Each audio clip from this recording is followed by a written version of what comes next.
บ้านนายังมีดินสร้างแปลงหากินบ่อืดตายรถบ่ติดชีวิตบ่วุ่นวายงานเย็ดไฟเมื่อยกายกะเศร้าเป็นฮอดประธานบริษัท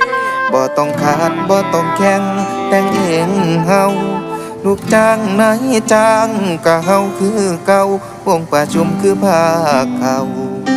พร้อมครอบครัว